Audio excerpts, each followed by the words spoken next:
ஜெபமே ஜெயம். வசனம் சொல்லுங்க எங்க இருக்குன்னு. ஸ்டிக்கர்லாம் வாங்கி வாங்கி வீட்டில் ஓட்டுறோம்ல, ஜெபமே ஜெயம்னு. ஜெபமே ஜெயம் பைபிள்ல எங்க இருக்கு? ஜெபம் அத்தியாவசியமானது, ஜெபம் நல்லது. ஜெபம் இல்லைன்னா நம்ம சர்வைவ் பண்ண மாட்டோம். 100% நான் ஒத்துக்கிறேன். ஆனா எதை ஒத்துக்க மாட்டேன் தெரியுமா?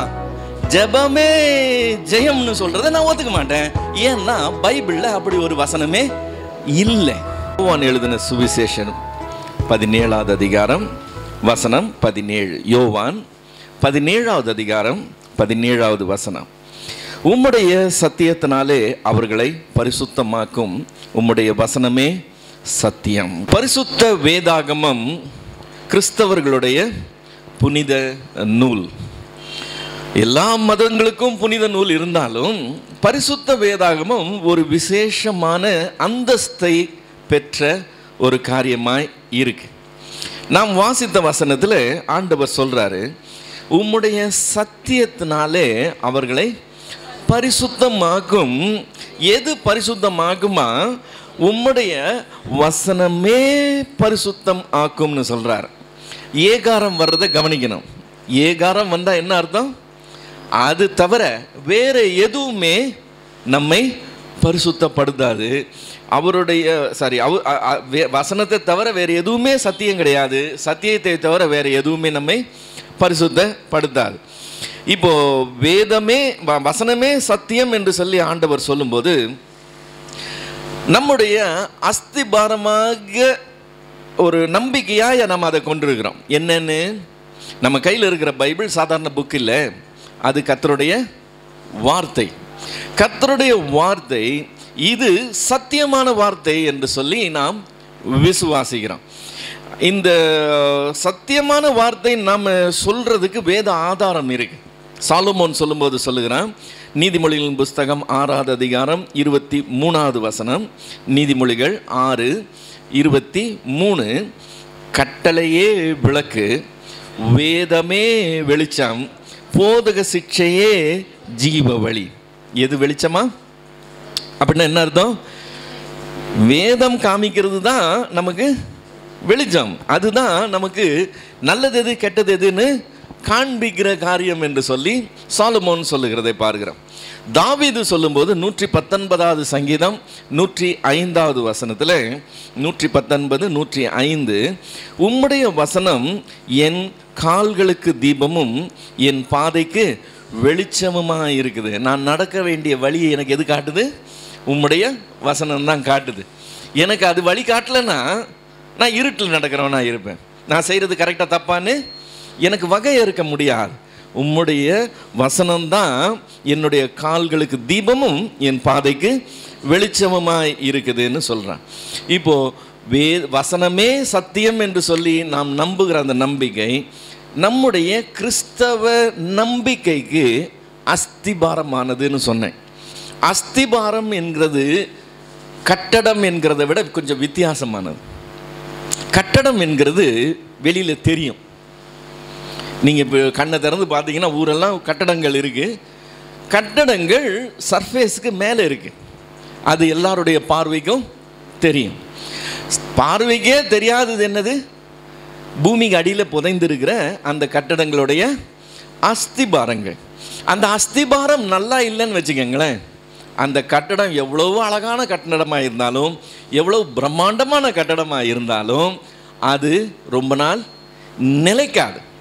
அதனால தான் பில்டிங் கட்ட ஆரம்பிக்கிறதுக்கு முன்னாடியே ஃபவுண்டேஷனை எவ்வளவு டைம் எடுத்து வேணாலும், எவ்வளவு செலவு செய்து வேணாலும் நல்ல ஃபவுண்டேஷனாக போடணும். ஏன்னா பில்டிங் அது மேலே தான் நிற்க போகுது, அதை நம்பி தான் நிற்க போகுதுன்னு சொல்கிறோம். இப்போ கிறிஸ்தவம்னு சொல்லி ஒன்று இருக்குது. கிறிஸ்தவ சபைகள் இருக்குது, கிறிஸ்தவ நிறுவனங்கள் இருக்குது, கிறிஸ்தவ ஊழியங்கள் இருக்குது. நீங்களும் நானும் கிறிஸ்தவர்கள் என்று சொல்லி இருக்கிறோம். நாம் எல்லாம் திருச்சபைக்கு வர்றோம், நாம் எல்லாம் கையில் பைபிள் எடுத்துகிட்டு வரோம். இது எல்லாமே வெளியில் பார்வைக்கு தெரிகிற காரியம். இப்போ உலகத்துலேருந்து மற்றவங்க பார்த்தாங்கன்னா கிறிஸ்தவம் தெரியும், கிறிஸ்தவ நிறுவனங்கள் தெரியும், கிறிஸ்தவ சபைகள் தெரியும், கிறிஸ்தவ ஊழியங்கள் தெரியும், கிறிஸ்தவர்களாகிய நீங்களும் நானும் தெரியும். நாம் பைபிளில் யூஸ் பண்ணுறோங்கிறதெல்லாம் தெரியும்.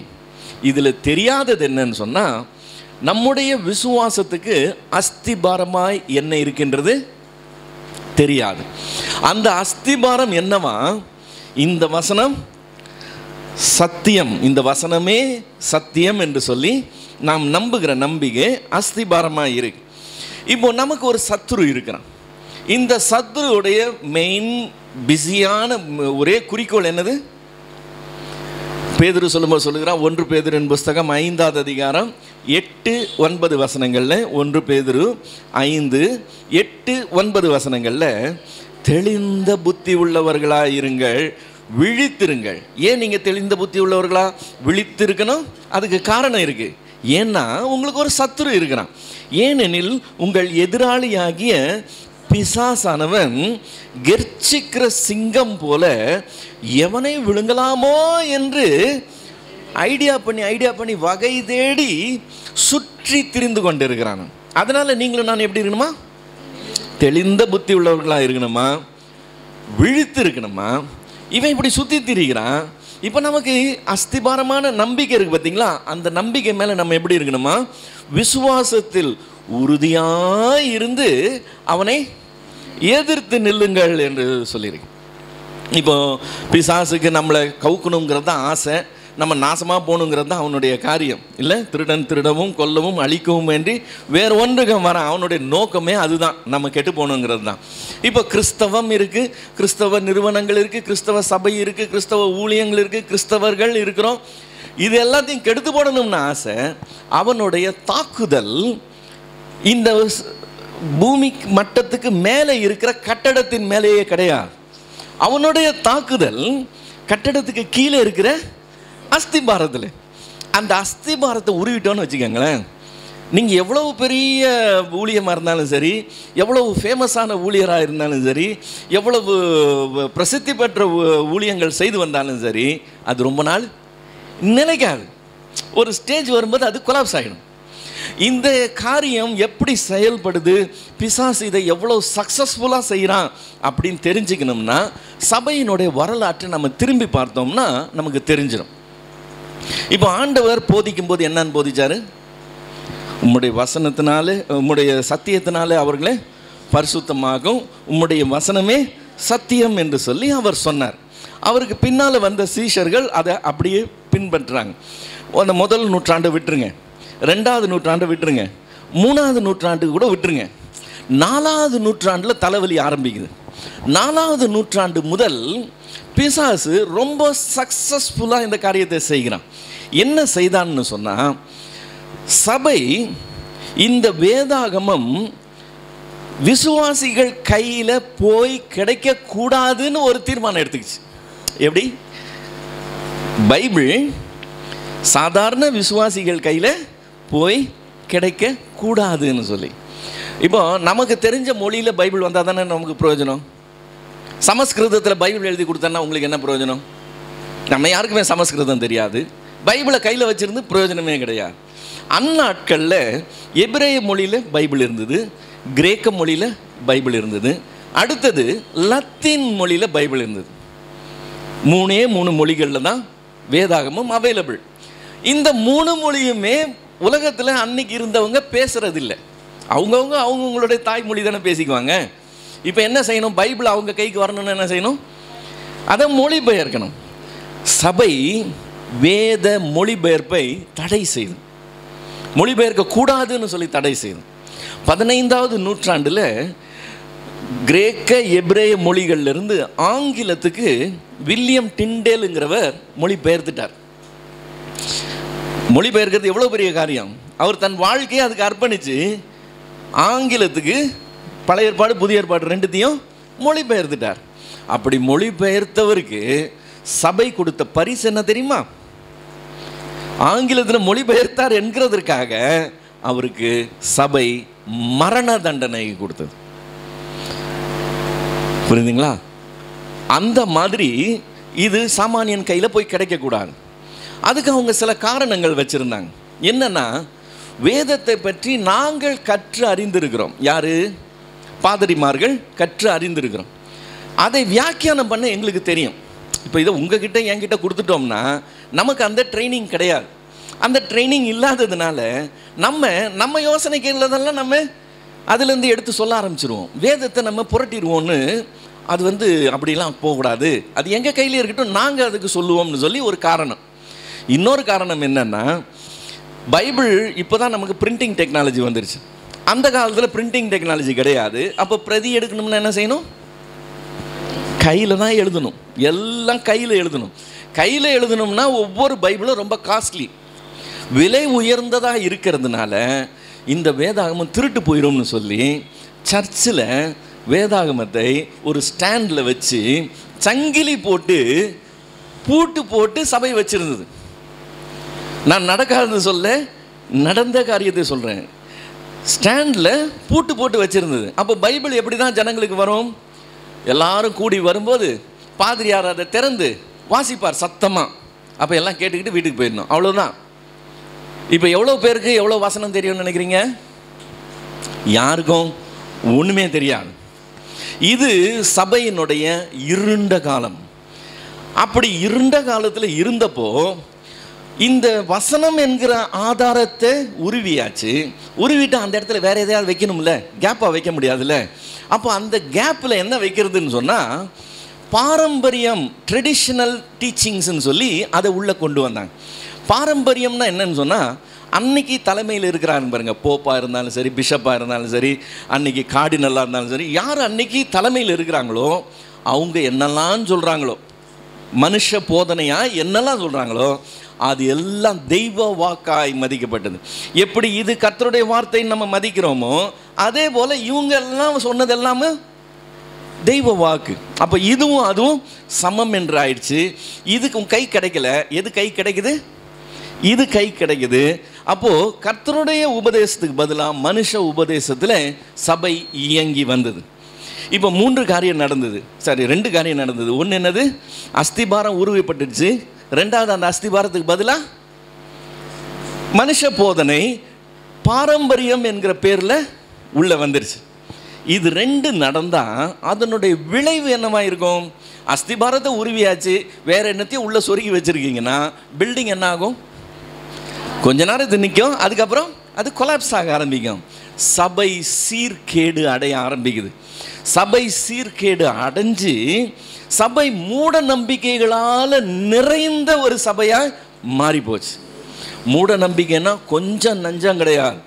இன்னைக்கு வரைக்கும் சரித்திரத்தில் கிறிஸ்தவத்துக்கு இழுக்காய் சொல்லப்படுகிற காரியங்கள் எல்லாம் அந்த இருண்ட காலத்தில் வேத உபதேசம் இல்லாமல் பாரம்பரியம் புகுத்தப்பட்டு ஜனங்களுக்கு வசனமே போய் சேராமல் இவங்க நடத்தினதுனால நடந்த சம்பவங்கள். ஏகப்பட்ட மூட நம்பிக்கையில் சபை இருந்தது. 16வது நூற்றாண்டு வரும்போது சபையிலிருந்து சிலர் எழும்பி சீர்திருத்தம் என்று சொல்லி கொண்டு வந்தாங்க. மார்ட்டின் லூத்தர் போன்றவங்க எழும்பி இப்படியெல்லாம் இருக்கக்கூடாது அப்படின்னு சொல்லி சபையை சீர்திருத்த முயற்சி செஞ்சாங்க. அந்த சீர்திருத்தவாதியாகிய மார்ட்டின் லூத்தர் ஒரு 5 காரியத்தை காம்ப்ரமைஸ் பண்ண முடியாதுங்க, அதுதான் அப்படின்னு சொல்லி கொண்டு வந்தார். அந்த 5 காரியத்தில் முதல் காரியம் கிருபை தான். ரட்சிப்பு எப்படி தான் கிடைக்கும்? கிருபையினால் தான் ரட்சிப்பு. நீ காசு கொடுத்து ரட்சிப்பு வாங்க முடியாதுன்னு சொல்லி கிருபை தான் ரட்சிப்புக்குன்னு சொல்லி கொண்டு வந்தார். ரெண்டாவது, அந்த கிருபையை நீங்கள் விசுவாசித்து தான் பெற முடியும். விசுவாசம்தான். ஸோ கிருபை தான், விசுவாசம்தான். மூணாவது, ஒரே வழி யாரு? இயேசுதான், கிறிஸ்து தான். கிறிஸ்து அல்லாமல் வேறு வழியே கிடையாதுங்கிறத கொண்டு வந்தார். நாலாவது, கர்த்தருடைய வசனம்தான். வசனம் தவிர இவன் சொன்னா அவன் சொன்னா இதெல்லாம் கணக்கு வராது. யார் வேணா என்ன வேணா சொல்லலாம். அவங்க சொன்னது கரெக்டாக தப்பாங்கிறத எது தீர்மானம் பண்ணும்?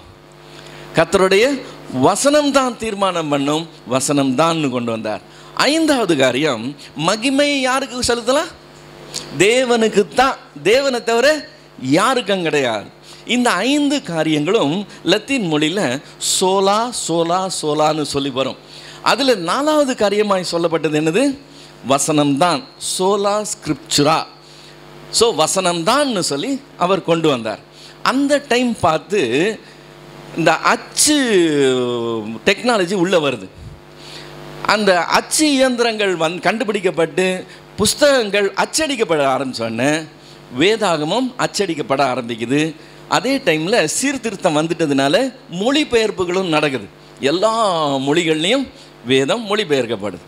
இப்போது வேதம் மொழிபெயர்க்கப்பட்டு அச்சடிக்கப்பட்டு ஒரு நாள் சங்கிலி போட்டு கட்டப்பட்டதாக இருந்தது, இன்றைக்கி என்ன ஆச்சு? எல்லார் கையிலையும் பைபிளாக வர்றதா ஆயிடுச்சு. இப்போ நம்ம இன்றைக்கி அதுக்கு 600 வருஷம் கழித்து வந்து உட்கார்ந்துருக்கிறோம். அன்னைக்கு இருந்த இருண்ட காலம் நீங்கி போச்சு. சபை விழிச்சிக்கிச்சு. இதுதான்ப்பா சத்தியம், சத்தியம்னா கர்த்தருடைய வார்த்தை தான்னு சொல்லி சபை விழிச்சிக்கிட்டு காரியங்கள் நடக்க ஆரம்பிச்சிருச்சு. இப்போ 600 வருஷம் கடந்துருச்சு. நம்மெல்லாம் இன்றைக்கி 21ஆவது நூற்றாண்டு கிறிஸ்தவர்களாக உட்கார்ந்துருக்கிறோம். நம்ம எல்லார் கையிலையும் பைபிள் இருக்கா? தனி பிரதி வச்சுருக்கிறோம் இல்லை? நமக்கு சொந்தமாக தனி பிரதி வச்சுருக்கோம். வீட்டில் 4 பேர்னு 4 பேருக்கு 4 பைபிள் வச்சுருக்கிறோம். சொல்லப்போனால் 2-3 பைபிள் எக்ஸ்ட்ரா கூட இருக்கும். அந்த அளவுக்கு நம்ம கைக்கு வந்து அது கிடச்சிருச்சு. நம்ம மொழியிலேயே நமக்கு கிடச்சிருச்சு. இப்போ நம்ம மொழியில் வேதாகமம் நம்ம கையில் இருக்குது. நமக்கு சில காரியங்கள் தெரியும். ஏன்னா வசனம் நிறையா இப்போ நம்ம கேள்விப்படுறோம்ல, நம்ம நிறைய வசனம் கேட்குறோம்ல, நிறைய வசனம் கற்றுக்கொள்கிறோம்ல. ஆனால் நமக்கு என்ன தெரியும்? வசனம் தெரியும் இல்லை? வசனமே சத்தியம்ங்கிறது இன்றைக்கி தான் கேள்விப்பட்டீங்களா? அதுக்கு முன்னாடியே தெரியுமா? அது நல்லாவே தெரியும். அதே மாதிரி நானே வழி சத்தியம்னு கர்த்தர் சொன்னது இன்றைக்கி தான் தெரியுமா? ஏற்கனவே தெரியுமா? அதெல்லாம் நமக்கு தெரியும். பாதைக்கு வெளிச்சம், கால்களுக்கு தீபம், பாதைக்கு வெளிச்சம், அது நமக்கு தெரியும். இதெல்லாம் மனப்பாடமாக சொல்கிற வசனங்கள். இப்போது நமக்கு நிறைய வசனங்கள் தெரியும். ஆனால் நான் ஒரு கேள்வி கேட்குறேன். உங்கள் கையில் பைபிள் வச்சுருக்கீங்கல்ல, அந்த பைபிளை இந்த கவர்லேருந்து அந்த கவர் வரைக்கும் நான் படிக்காத ஒரு பேஜ் கூட கிடையாதுன்னு யாராவது சொல்ல முடியுமா? ஒன்று, ரொம்ப டைம் வேஸ்ட் பண்ண வேண்டாம். எங்கே போனாலும் இதுதான் நிலவரம். என்ன, அன்னைக்கு பைபிள் கிடைக்கல, சங்கிலி போட்டு கட்டி வச்சுருந்தாங்க. பைபிளை உங்கள் மொழியில் மொழிபெயர்த்தவனை கொலை பண்ணிடுவாங்க, மரண தண்டனை. நீ படிக்கக்கூடாது, நான் சொல்கிறத நீ கேட்டுக்கோன்னு சொல்லி அப்படி நீக்கி வச்சுருந்தாங்க. இன்றைக்கி அந்த தடை உடைக்கப்பட்டு நம்ம கையில் கொடுக்கப்பட்டிருக்கு. நம்ம கையில் தான் வச்சுருக்கிறோம். அதில் நிறைய வசனங்கள் நமக்கு தெரியும். ஆனால் நம்ம படித்ததே கிடையாது, படிக்கிறதே கிடையாது. இப்போது படிக்காததுனால வசனம் தெரிஞ்சாலும் வசனம் தெரியாத நிலையில் இன்னைக்கு இருக்கிற நவீன கிறிஸ்தவம் இருக்குது. நாங்கள்லாம் வேதம் தெரிஞ்சவங்க, எங்களுக்கு வசனம் தெரியும்னு சொல்லி நாம் பெருமைப்பட்டுக்கிறோம். நான் சேலஞ்சு பண்ணுறேன், உங்களுக்கு தெரியாது. ஒரு எக்ஸாம்பிள் சொல்லட்டுமா? நானே வழியும் சத்தியமும் ஜீவனுமாக இருக்கிறேன்னு யார் சொன்னது? இயேசு கிறிஸ்து சொன்னார். யார்கிட்ட சொன்னார்? இயேசு சொன்னார்னு தெரியும், ஆனால் யார்கிட்ட சொன்னார்னு தெரியாது. இப்போ பைபிள் படிச்சிருந்தா அது தெரிஞ்சிருக்கும். பைபிள் படிக்கிறது இல்லை, ஆனால் எங்களுக்கு வசனம் தெரியும். எப்படி தெரியும் தெரியுமா? இப்படியே நாங்கள் பிரசங்கம் கேட்குறோமா, நான் ஒரு தடவை சொல்லிட்டு போவேன், இவர் ஒரு தடவை சொல்லிட்டு போகிறார், அவர் ஒரு தடவை சொல்லிட்டு போவார். அதை 4 தடவை கேட்டால் எங்களுக்கு ஆழமாக பதிஞ்சிடும். இப்போ நான் சொன்னது கரெக்ட், இவர் சொன்னது கரெக்ட், அவர் சொன்னது கரெக்டுன்னு உங்களுக்கு எப்படி தெரியும்? நாங்கள் நம்புகிறோம், தேவ மனுஷன் பொய்யா சொல்ல போகிறாரு, கரெக்டாக தான் சொல்லுவாருன்னு நாங்கள் நம்புகிறோம். கேட்டால் எல்லாம் கோர்வையாக கரெக்டாக தானே இருந்ததுன்னு சொல்லி நாங்கள் நம்புகிறோம், அவ்வளவுதான். இப்போ பைபிளே தெரியாதுங்க, ஆனால் பைபிள் தெரிஞ்ச மாதிரி தலையை ஆட்டிட்டு உட்கார்ந்துருப்பாங்க. இப்போது வசனம் எடுக்கப்படுது, வசனம் இல்லை, தெரியுதுங்களா? அன்னைக்கு நடந்தது மறுபடியும் நடக்குது, தெரியுதா? நமக்கு எதிராக ஒரு சத்ரு இருக்கிறான். அந்த சத்ரு நம்ம விழணும்னு சொல்லி எதிர்பார்க்குறான், நம்ம அழிஞ்சு போகணுன்னு எதிர்பார்க்குறான். அவனுடைய போராட்டம் மேலே கிடையாது. பில்டிங்கை கொண்டாந்து இடிக்க மாட்டான், அவன் புல்டோசர் கொண்டாந்து இடிக்க மாட்டான். அவன் குவைட்டாக சைலண்ட்டாக என்ன செய்வான்னா, அடியில் இருக்கிற ஃபவுண்டேஷனை மெதுவாக உருவிடுவான். அது உருவிட்டான்னு நமக்கே தெரியாது. இல்லை, அவ்வளவுதான். கையில் பைபிள் இருக்குது, 300 ரூபா கொடுத்தா பைபிள் கிடைக்கும், 1000 ரூபாய் கொடுத்தா இன்னும் நல்ல பைபிள் கிடைக்கும், 2000 ரூபாய் கொடுத்தா சூப்பர் பைபிள் கிடைக்கும்.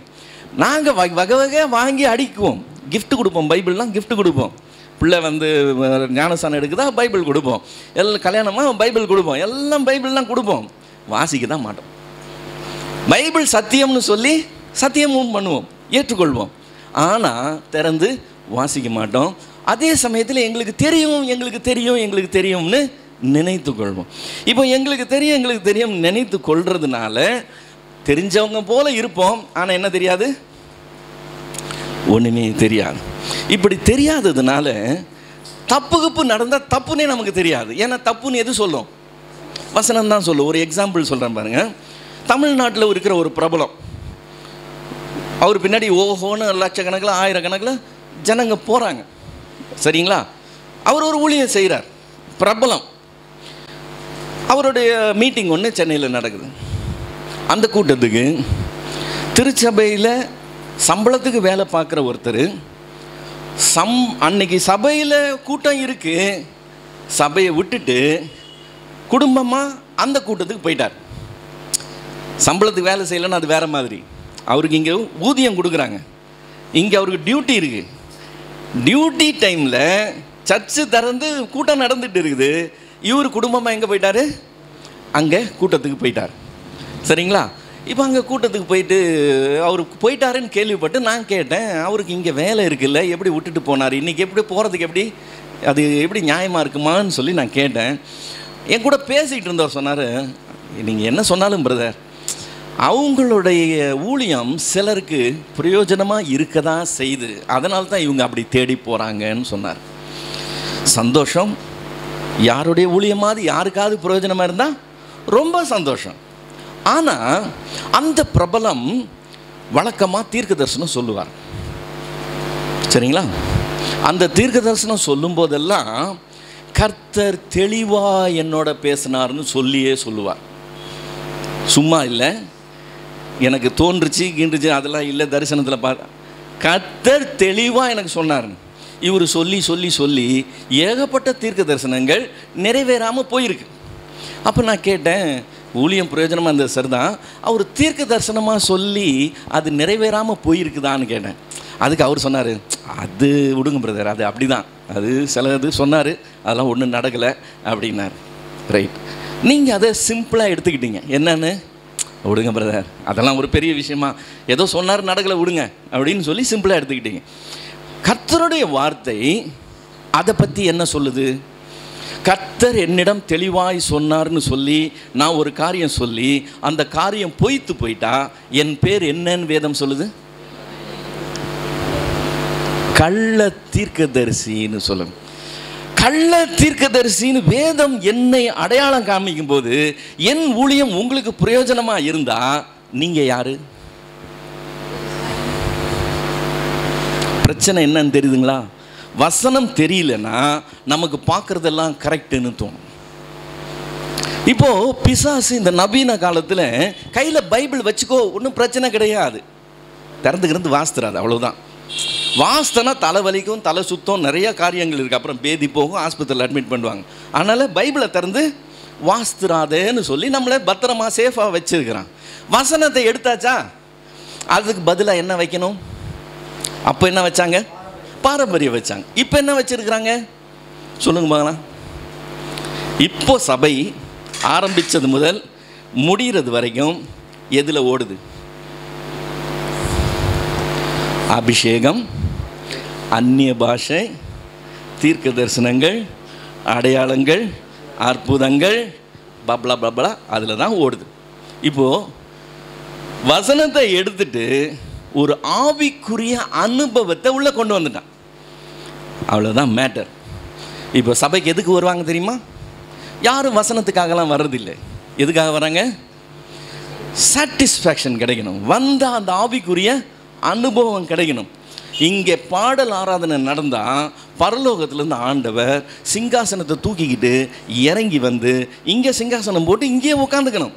சப்போஸிங் அவரால் சிங்காசனத்தை தூக்கிட்டு வர முடியலன்னா நாங்களே சிங்காசனம் அமைக்கிறோம் ஆண்டவரே, நீங்கள் வந்து உட்காருங்கன்னு பாட்டே பாடுவோம். ஆண்டவருடைய பிரசன்னம் இருக்கணும் பிரதர்.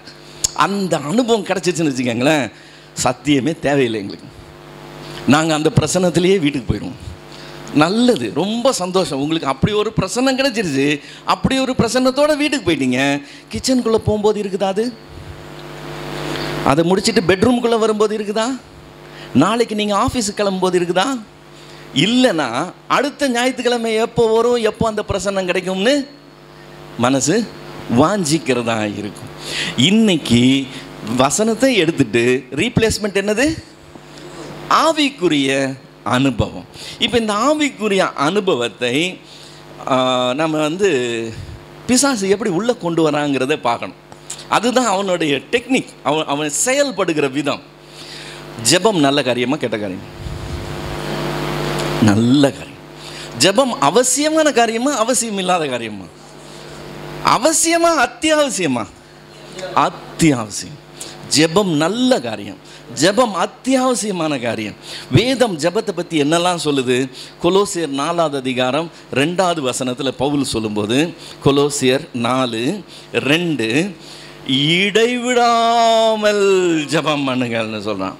இதை கொலோசியருக்கு ஒரு தடவை சொல்லிட்டு 1 தெசலோனிக்கேயர் 5வது அதிகாரம் 17வது வசனத்தில் 1 தெசலோனிக்கேயர் 5:17 2 வார்த்தை தான், இடைவிடாமல் ஜெபம் பண்ணுங்க. இடைவிடாமல் ஜெபம் பண்ணுங்கள்னா என்னது? இப்போ மூச்சு விட்டுக்கிட்டு இருக்கிறோம், மூச்சு எப்படி விடுறோம்? இடைவிடாமல் மூச்சு விடுறோம். சப்போஸ் இங்கே 1/2 மணி நேரம் இடைவெளி விட்டிங்கன்னா என்ன ஆகும்? அவ்வளோதான், முடிஞ்சு போச்சு கதையில்.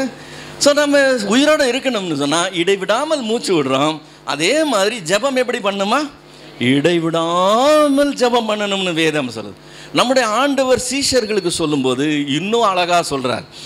மார்க் எழுதின சுவிசேஷம் 14வது அதிகாரம் 2வது வசனம். மார்க்கு 4:38 நீங்கள் சோதனைக்கு உட்படாதபடிக்கு விழித்திருந்து ஜெபம் பண்ணுங்கள், ஆவி உற்சாகம் உள்ளதுதான், மாம்சமோ பலவீனம் உள்ளதுன்னு சொல்கிறார்.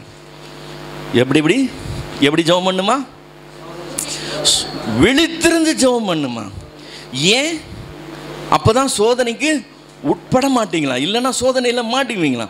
சோதனைக்கு உட்படாதபடிக்கு விழித்திருந்து ஜெபம் பண்ணுங்கள், உங்கள் மாம்சம் பலவீனம் உள்ளது தான், ஆனால் ஆவி உற்சாகம் உள்ளதுன்னு சொல்லி ஆண்டவர் சொல்கிறார்.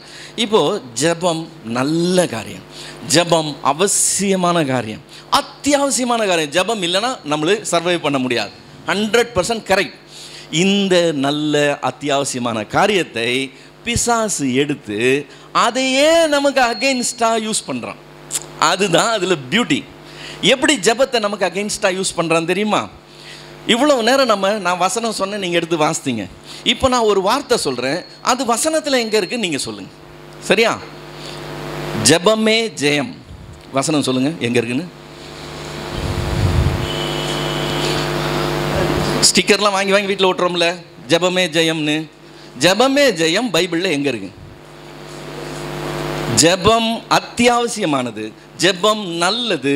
ஜெபம் இல்லைன்னா நம்ம சர்வைவ் பண்ண மாட்டோம். 100% நான் ஒத்துக்கிறேன். ஆனால் எதை ஒத்துக்க மாட்டேன் தெரியுமா? ஜெபமே ஜெயம்னு சொல்கிறத நான் ஒத்துக்க மாட்டேன். ஏன்னா பைபிளில் அப்படி ஒரு வசனமே இல்லை.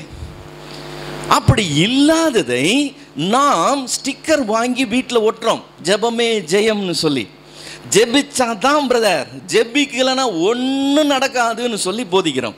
இப்போ என்ன செய்கிறோம்னா, அத்தியாவசியமான நல்லதை நம்ம அளவுக்கு அதிகமாக முக்கியத்துவம் கொடுக்கணும்.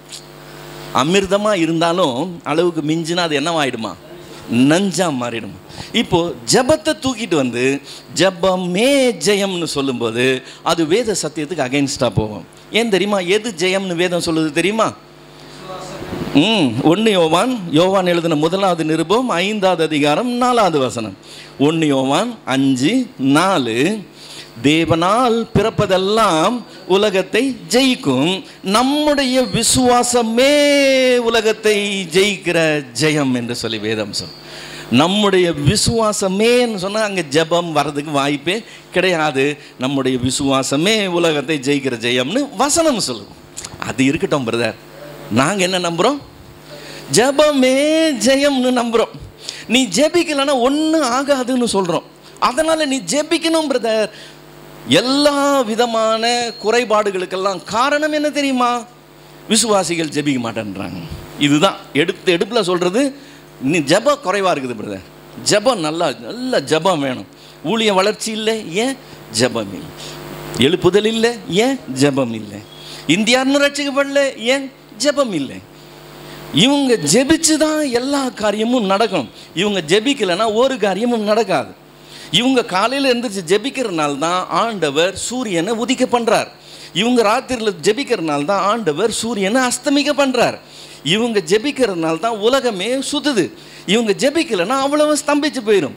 இவங்க பிறக்கிறதுக்கு முன்னாடி ஆண்டவர் உறங்கி கொண்டிருந்தார். இவங்க ஜெபிச்சு தான் இப்போ அவரை எழுப்பி விட்டுருக்குறாங்க.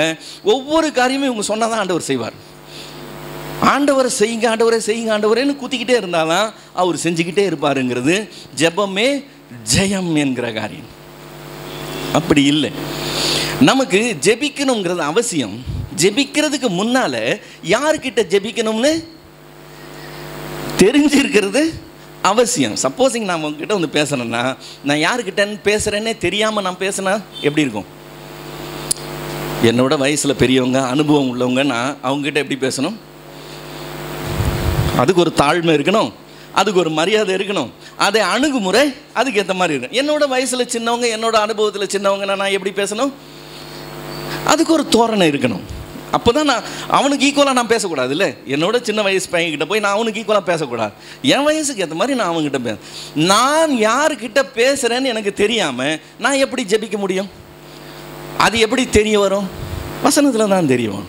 நான் வசனமே படிக்கிறது இல்லைன்னா யார்கிட்ட பேசுகிறேன்னு தெரியாது. ரெண்டாவது, என்ன கேட்க போகிறேன்னு தெரியாது, எப்படி கேட்க போகிறேன்னு தெரியாது. இது எதுவுமே தெரியாது. ஆனால் ஜெப வீரர்களால் சபை நிரம்பிடு. என்னத்தை தான் ஜெபிக்கிறாங்க? எல்லா காரியத்துக்கும் ஜெபிப்பாங்க. ஒரு பிரச்சனைன்னு வச்சுக்கோங்களேன். ஒரு பிரச்சனை என்ன செய்யணும் பிரதர் சிஸ்டர்? பிரச்சனை வந்தால் என்ன செய்யணும்? ஜெபம் பண்ணணும். அவ்வளோதான், சிம்பிள். பைபிள் வாசித்திருந்தா அந்த பிரச்சனைக்கு காரணம் என்னன்னு சொல்லியிருக்கோம். பிரச்சனைக்கு காரணம் தெரிஞ்சுதானே ஜெபம் பண்ணணும். நம்ம பிரச்சனை வந்தோன்னே ஜெபம் பண்ணணும்னு சொல்லிடுறோம். நீதிமொழிகள் 19வது அதிகாரம் 3வது வசனம். நீதிமொழிகள் 19:3 சிம்பிள். என்ன சொல்லியிருக்கு? மனுஷனுடைய மதியீனம் அவனுடைய வழியை தாறுமாறாக்கும், அவன் இருதயமோ கர்த்தருக்கு விரோதமாய் தாங்கள் அடையும்னு சொல்லியிருக்கு. எனக்கு பிரச்சனைங்க, எங்கள் வீட்டில் பிரச்சனை, என்னுடைய தனிப்பட்ட வாழ்க்கையில் பிரச்சனை. இப்போ பிரச்சனைக்கு காரணம் 99.99% யாருன்னு நினைக்கிறீங்க? உலகத்திலேயே நான் தான். இப்போ பிரச்சனைக்கு தீர்வு யாருன்னு நினைக்கிறீங்க? ஆண்டவர் பரலோகத்திலிருந்து அனுப்புறது இல்லை. நான் செய்யக்கூடாது செஞ்சது, நான் பேசக்கூடாது பேசினது, சேரக்கூடாதவங்க கூட சேர்ந்தது, இருக்கக்கூடாத இடத்துல இருந்தது, இதெல்லாம் பிரச்சனைக்கு காரணம். இன்னைக்கு பிரச்சனை வந்தேன்னா ஐயோ அப்பான்னு குதிக்கிறதுக்கு முன்னால் நான் இந்த தப்பு பண்ணியிருக்கிறேன், நான் என்ன இதிலெல்லாம் கரெக்ட் பண்ணணும்னு நான் உணர்ந்து கொள்ளணும்னா இந்த வசனம் தெரிஞ்சிருக்கணும். நம்ம தான் வாசிக்கிறது இல்லையே. 19வது நீதிமொழிகள் வரைக்கும் யார் வர்றது? சங்கீதம் 1 வாசித்தாலே பெரிய விஷயம். அதில் நடுவில் உள்ள சங்கீதங்கள்லாம் மனப்பாடமாக தெரியும். சங்கீதம் 15 தெரியும், 23 தெரியும், 91 தெரியும். இப்படியே நடுவில் இதெல்லாம் யாருக்கும் தெரியாது. எடுத்து காமிச்சோன்னா பைபிள் எப்படிலாம் இருக்குதா அப்படின்னு சொல்லி ஆச்சரியப்படுறாங்க. இப்போ பிரச்சனை வந்தால் என்ன செய்யணும் பிரதர் சிஸ்டர்? ஜெபிக்கணும், ஜெபம் பண்ணு, கர்த்தர் கரெக்ட் பண்ணாத. ஆனால் வேதம் சொல்லுது பிரச்சனைக்கு காரணம் நீ தான். நீ என்ன செய்? ஃபஸ்ட்டு உன் மதியினத்தை கரெக்ட் பண்ணு. நீ செஞ்ச தப்பை நீ கரெக்ட் பண்ணு. ப்ராப்ளம் தான் மீதி ஆண்டவர் எப்படி சால்வ் பண்ணுமோ சால்வ் பண்ணி. இது ஒரு காரியம். இன்னொரு எக்ஸாம்பிள் சொல்கிறேன் பாருங்களேன். இப்போ உங்களுக்கு ஒரு தேவைன்னு வச்சுக்கோங்க. தேவைன்னா என்ன செய்யணும்? எங்களுக்கு யாருக்கா பிரதர்? எங்களுக்கு கர்த்தர் தான். நாங்கள் எங்களுக்கு தேவைன்னா என்ன செய்வோம்? அவர் பாதத்தில் போய் நின்றுவோம். ஆண்டவரே அப்படின்னு கையை அவருக்கு நேராக விரிச்சிடுவோம். உடனே இது ரொம்ப சூப்பர் குவாலிட்டி விசுவாசி மாதிரி தெரியுது. ஆனால் வசனம் வாசித்துருந்தாங்கன்னு வச்சுக்கோங்களேன், இந்த தேவைக்கு ஜெபம் பண்ணுறதுக்கு முன்னாடி என்ன செய்யணும்னு தெரிஞ்சிருக்கும். 1 தீமோத்தேயுவின் புஸ்தகம் 6வது அதிகாரம் 6, 7, 8 வசனங்கள். 1 தீமோத்தேயு 6, 6, 7, 8 என்ன சொல்லுது? போதும் என்கிற மனதுடனே கூடிய தேவ பக்தியே மிகுந்த ஆதாயம். ஏன்? நாம் இந்த உலகத்தில் ஒன்றும் கொண்டு வந்ததும் இல்லை, ஒன்றும் கொண்டு போவதும் இல்லை என்பது நிச்சயம். அதனால உண்ணவும் உடுக்கவும் நமக்கு உண்டாயிருந்தா, நடுவில் ஒரு வார்த்தை, உண்டாயிருந்தால் அது போதும் என்று இருங்கள்னு சொல்லியிருக்கு. உண்டாயிருந்தால் போதும் என்று இருங்கள், உண்டாயிருந்தா அது போதும் என்று இருங்கள். இப்போ என்ன தேவைக்கு ஜெபம் பண்ணலாம் சொல்லுங்க பார்க்கலாம். முடிஞ்சு போச்சா மேட்டர்? தேவைன்னா ஜோம் பண்ணுங்க, தேவைன்னா ஜோம் பண்ணுங்க. சைக்கிள் வேணாண்டவரே, பைக் வேணாண்டவரே, கார் வேணாண்டவரே, வீடு வேணாண்டவரே, இது வேணாண்டவரே, அது வேணாண்டவரே. லிஸ்ட்டுக்கு முடிவே கிடையாது. போங்க, எல்லாம் இருந்தாலும் அடுத்தது இன்னொன்று லிஸ்ட்டு ரெடி பண்ணுறது. இப்போ ஹோட்டலில் போய் உட்காந்து சாப்பிடும்போது நம்ம ஆர்டர் பண்ணுறோம் பார்த்தீங்களா, அவன் ஆர்டர் சப்ளை பண்ண உடனே நம்ம அடுத்தது ஆர்டர் பண்ணுவோம் பார்த்தீங்களா, அதே மாதிரி ஆண்டவர்கிட்ட ஜோம் பண்ண வேண்டியது கிடச்சிருச்சுன்னா தேங்க்ஸ்ன்னு சொல்லிட்டு அடுத்தது சொல்லிடுறது. இதே காரியம். தேவைக்கு மட்டும் எல்லையே கிடையாது, தேவை இருந்துக்கிட்டே இருக்கும், ஜெபித்து கொண்டே இருப்போம். கர்த்தர் தேவைகளை சந்திக்கிறதுக்குன்னே இருக்கிறாருன்னு அர்த்தம். அவர் எதுக்கு இருக்கிறாரு? இதை சந்திக்க தான் அவர் இருக்கிறார். நாங்கள் என்ன செய்வோம்? பெட்டிஷன் போட்டுக்கிட்டே இருப்போம், அவர் அங்கேருந்து சந்திச்சுக்கிட்டே இருப்பார். நாங்கள் சாட்சியெல்லாம் சொல்லுவோம், கர்த்தர் செஞ்சார் வச்சார். இது வேத சத்தியமே இல்லைங்களே, வேத சத்தியமே இல்லையே. இப்படி சொல்லும்போது சொல்லுவாங்க, நீ ஏழையா பிறந்தனா அது உன் மிஸ்டேக்கே கிடையாது. ஆனால் நீ ஏழையா செத்தன்னு வச்சுக்கோமே, அது உன் மிஸ்டேக். ஏன்? இந்த இடைப்பட்ட காலத்தில் நீனு உன்னுடைய நிலையை மாற்றிருக்க முடியும் அப்படின்னு உலகம் போதிக்குது. வேதம் என்ன போதிச்சது? நீ மகனே ஒன்றும் கொண்டு வந்ததே இல்லை, கோடீஸ்வரனே ஆனாலும் நீ ஒன்றும் கொண்டு போகிறதும் இல்லை. இது இது இது நிச்சயம். நீ ஒன்றும் கொண்டு வந்ததும் இல்லை, கோடீஸ்வரனே ஆனாலும் நீ ஒன்றும் கொண்டு போகிறதும் இல்லை. இது நிச்சயம். அதனால உன் மென்டாலிட்டி எப்படி இருக்கணுமா? உண்றதுக்கு இருக்குதா ஃபர்ஸ்ட் அதை செக் பண்ணுங்க. இல்லைன்னா கேளுங்க, அன்றன்றுள் ஆகாத எனக்கு இன்று தாங்க ஆண்டவரேன்னு கேளுங்க. உண்மை இருந்ததுன்னா சந்தோஷம், உடுக்கிறதுக்கு இருக்கான்னு பாருங்க, இருந்ததுன்னா சந்தோஷம். இது ரெண்டு இருந்ததுன்னா என்ன சொல்லணுமா? அது போதும்னு சொல்லணுமா? போதும் இல்லை, அது போதும்னு சொல்லணுமா? வசனம் அப்படி தான் போதிக்குது. நம்ம தேவைக்காக ஜோம் பண்ணு ஜோம் பண்ணு ஜோம் பண்ணு ஊக்கப்படுத்துகிறோம். இன்னொன்று, ஊழியத்துக்கு போகணும். ஊழியத்துக்கு போகணுன்னா என்ன செய்யணும்? ஜோம் பண்ணணும். ஏன்? ஊழியத்துக்காக பாரப்பட்டு ஜோம் பண்ணணும், ஊழியத்துக்காக ஆண்டவர் கிரியை செய்யணும், ஜெபம் பண்ணணும். நம்ம போகிற இடத்துல கர்த்தர் அதை கட்டணும் இதை கட்டணும்னு கர்த்தர் பாதத்தில் நின்று ஜெபம் பண்ணிட்டு தான் ஊழியத்துக்கு போகணும். ஒரு உதாரணம் வேதத்துலேருந்து காமிங்க பாருங்க. உலகம் எங்கிலும் போய் ஊழியம் செஞ்சாங்கல்ல, எனக்கு ஒரே ஒரு உதாரணம் காமிங்க. அவங்க 1 டே ஃபாஸ்டிங் ப்ரேயர் இருந்து அப்புறம் தான் ஊழியத்துக்கு போனாங்க. ஃபாஸ்டிங் ப்ரேயர்லாம் இருந்தாங்க, நான் இல்லைன்னு சொல்ல. கர்த்தர் அதிகாலையிலேருந்து ஜெபிச்சார், நான் இல்லைன்னு சொல்ல. ராத்திரியெல்லாம் ஜெபிச்சார், நான் இல்லைன்னு சொல்ல. நீங்கள் என்னை தப்பாக நினச்சிக்காதீங்க, நான் சொல்கிறத சரியாக புரிஞ்சுக்கங்க. ஜெபமே ஜெயத்தை பற்றி பேசிக்கிட்டு இருக்கிறேன், வேதத்தில் இல்லாததே சொல்லிக்கிட்டு இருக்கிறாங்கன்றதுக்காக சொல்கிறேன். வேதத்தில் உதாரணமே கிடையாதுங்க. அப்படி ஜெபிச்சாதான் அந்த ஊழியம் நடக்கும்னு சொல்லவே கிடையாது. ஆண்டவர் மார்க் எழுதின சுவிசேஷம் 16வது அதிகாரத்தில் சீஷர்களை பார்த்து சொல்கிறார், நீங்கள் உலகமெங்கும் போய் சர்வ சிருஷ்டிக்கும் சுவிசேஷத்தை பிரசங்கியுங்கள்னு கட்டளை கொடுக்கிறார். அவர்கள் புறப்பட்டு போய் எங்கும் ஊழியம் செஞ்சாங்களாம், பிரசங்கம் பண்ணாங்களாம். கர்த்தர் அவர்களோட கூட இருந்து அடையாளங்களை அற்புதங்களை செஞ்சு வசனத்தை உறுதிப்படுத்தினாராம். இடையில ஜெபம் பண்ணதா இல்லையே, அதுதான் ப்ராப்ளம். நான் அதுதான் கேட்குறேன். ஜெபம் இல்லைன்னா ஊழியம் நடக்காது, ஜெபம் இல்லைன்னா ரிசல்ட் வராது. ஜெபமே ஜெயம்னு பேசிக்கிட்டு இருக்கிறாங்கல்ல, ஆதாரம் இல்லைங்கிறத காமிங்க. ஜெபிக்கலன்னு நான் சொல்லலை, ஜெபிச்சாங்க. பவுல் தனக்காக ஜெபிக்க சொல்லி சொன்னான், எனக்காக வேண்டிக் கொள்ளுங்கள்னு சொன்னான். அநேகர் ஜெபம் பண்ணுறதுனால இங்கே கிருபை பெருகுதுன்னு சொன்னான். இதெல்லாம் இல்லைன்னு சொல்ல. நிச்சயம் ஜெபம் இல்லாமல் நம்மளால் சர்வைவ் கூட பண்ண முடியாது, உண்மை. ஆனால் ஜெபமே ஜெயம்னு இல்லை. அதை தான் திரும்ப திரும்ப சொல்கிறேன். இன்னும் எழுப்புதல் வரணுன்னு என்ன பண்ணும்? அது ஆரம்பத்துலேயே சொன்னேன். எழுப்புதல் வரலன்னு என்ன பண்ணும்? எழுப்புதல் இல்லாத காரணம் என்னது? ஜெபம் குறைவாக இருக்குது. வேதம் தெரிஞ்சால் என்ன தெரியும்? எழுப்புதல்ன்ற வார்த்தையே பைபிளில் இல்லைன்னு. ஒரு நாள் எழுப்புதல்னு எங்கேயுமே நடந்ததில்லைங்க. எதையுமே ஆண்டவர் எழுப்புதல்னு சொல்லலை. ஆனால் இன்னைக்கு ஃபேன்சி நேம் என்ன தெரியுமா? எழுப்புதல், எழுப்புதல், எழுப்புதல், எழுப்புதல். இப்போ இந்த ஜெபமே ஜெயம்னு உள்ளே வருது பார்த்தீங்களா? நல்லதை கொண்டு வந்து நமக்கு விரோதமாக திருப்புறான்னு சொன்ன பார்த்தீங்களா? இதை எப்படி ட்விஸ்ட் பண்ணி எப்படி யூஸ் பண்ணுறான்னு சொன்னால், இந்த வசனத்தை வெளியே எடுத்துட்டு ஆவிக்குரிய அனுபவத்துக்குள்ளே நம்ம நடத்தணும்னா ஜெபம் தான் பயன்படுத்தப்படுது. எப்படி? ஒரு திருச்சபை எடுத்துக்கங்க. அந்த திருச்சபையில் ஞாயிற்றுக்கிழமை தொடங்கி அடுத்த ஞாயிற்றுக்கிழமை வரைக்கும் பல பல பல தலைப்புகளில் ஜெப கூட்டங்கள் இருக்கும். இருக்குதா இல்லையா? ஃபஸ்ட்டு பெண்கள் ஐக்கிய ஜெபம் இருக்கும், அப்புறம் புருஷர்கள் ஐக்கிய ஜெபம் இருக்கும், அப்புறம் வீட்டு ஜெப கூட்டம் இருக்கும், அப்புறம் அமாவாசை ஜெபம் இருக்கும், பௌர்ணமி ஜெபம் இருக்கும், வாலிபர் ஜெபம் இருக்கும், வெள்ளிக்கிழமையில் உபவாச ஜெபம் இருக்கும், சனிக்கிழமையில் காத்திருப்பு ஜெபம் இருக்கும், மாத கடைசிலையோ அல்லது ஏதாவது ஒரு நாளும் முழு இரவு ஜெபம் இருக்கும், அரை இரவு ஜெபம் இருக்கும்.